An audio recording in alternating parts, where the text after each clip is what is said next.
வணக்கம் உறவுகளே, எல்லாம் எப்படி இருக்கீங்க? பொங்கல் லீவெல்லாம் எப்படி போச்சு? பொங்கலெல்லாம் எப்படி செலிப்ரேட் பண்ணீங்க? எனக்கு ஒரு கமெண்ட் பண்ணுங்கள். என்னுடைய வீடியோ சப்போர்ட் பண்ணுற எல்லாருக்குமே நான் ரொம்ப ரொம்ப நன்றி சொல்லிக்கிறேன். நான் இப்போ ஒரு ரீல்ஸ் போட்டுட்ருந்தேன். அது இப்போ என்னால் முடியல பார்க்குறதுக்கு. ரீல்ஸ் போடுறதுக்கும் முடியல. ஏன்னா நான் ஃபோ சமையல் நிகழ்ச்சி தான் அதிகமாக போகுதுன்றதுனால அதில் இறங்கிட்டேன். இந்த ஊர் பாருங்கள், தருமபுரி மாவட்டம். என் தங்கச்சியோட மாமியார் இருக்கிற இடம் ரொம்ப அழகா அருமையாகவும் இருக்குது. சொல்லிக்கிட்டே இருப்பா எப்பயுமே, அந்த ஊர் நல்லாயிருக்கும், அந்த ஊர் நல்லாயிருக்குன்னு. நான் கேட்டேன், அப்படியா, எனக்கு வீடியோ எடுத்து அனுப்பு லாவண்யான்னு சொன்னேன். அவங்க எனக்காக அனுப்பிச்சிருக்காங்க. ரொம்ப ரொம்ப நன்றி லாவண்யா. ஆனால் பார்க்குறதுக்கு அவ்வளோ அழகாக இருக்குது அந்த ஊர். இப்போ ஊர், காடு, எல்லாமே எல்லாம் அழிஞ்சிட்டு வருது.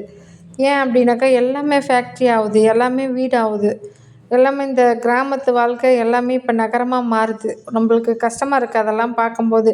நானே அம்மா வீட்டுக்கு போனேன், முன்ன இருந்த மாதிரி இல்லை. 6 மாதம் கழித்து போனால் இப்போ எல்லாம் ஒரு மாற்றமாக இருக்குது. சின்ன இடம் கிடச்சா போதும் எல்லாம் வீடு கட்டிடுறாங்க.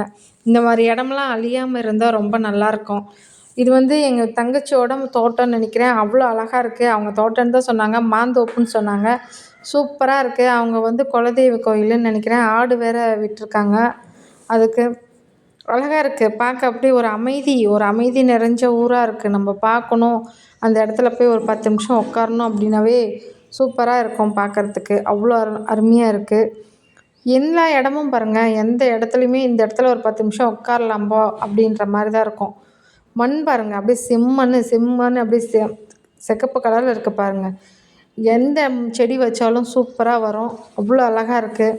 ஒரு அமைதியான நிலமை அப்படி அந்த இடத்துல தெரியுது. அழகாகவும் இருக்குது. போய் 10 நிமிஷம் உட்காந்துக்கலாம் போல் இருக்கும் அந்த இடம் போய் பார்த்திங்கன்னா. மாங்காய் மரம் பாருங்கள், இப்போ எல்லாம் பூ விட்ருக்கு, பயங்கரமாக பூ விட்ருக்கு. இப்போ எல்லாம் சீசன், ஏப்ரல் மே சீசனில் பயங்கரமாக மாங்காய் நிறையா இருக்கும். போன வருஷம் எல்லாம் ஃபோட்டோ பிடிச்சி அனுப்பிச்சி விட்ருந்தாங்க. சூப்பராக இருந்துச்சு. அவங்க ஸ்டேட்டஸும் வச்சுருந்தாங்க, நான் பார்த்தேன். ரொம்ப அழகழகாக பெரிய பெரிய மாங்காவாக இருக்கும். சூப்பராக இருக்கும்ப்பா. டேஸ்ட்டும் நல்லாயிருக்கும். அப்படியே இனிப்பாக இருக்கும்னு சொன்னாங்க. பாருங்கள், செம்மண்லேயே மாங்காய் மரம் எவ்வளோ பெருசு இருக்குது பாருங்கள். பூ நிறைய விட்டிருக்கு. இதெல்லாம் போய் எனக்காக வீடியோ எடுத்து எனக்காக சென்ட் பண்ணதுக்காக ரொம்ப நன்றி லாவண்யா. நான் இன்னும் நல்லா இந்த மாதிரி இடமெல்லாம் நீ கண்டிப்பாக அடிக்கடிக்கு ரசித்து பார்த்துட்டு கொஞ்சம் நேரம் மனசு ரிலாக்ஸ் பண்ணிவிட்டு வாங்க. உங்கள் வீட்லேயும் அந்த மாதிரி இருந்துச்சு அப்படின்னாக்கா நீங்களும் அப்படி என்ஜாய் பண்ணுங்கள். பாருங்கள், பூ எவ்வளோ அழகாக பூ விட்டிருக்கு.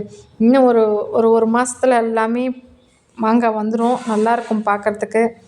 இந்த மாதிரி இடம் உங்கள் வீட்லேயோ இல்லை உங்களுக்கு தெரிஞ்சவங்க வீட்லேயோ சொந்தக்காரங்க வீட்டில் இருந்தால் கூட போய் ரசித்து நிம்மதியாக இருந்து சந்தோஷமாக வாங்க.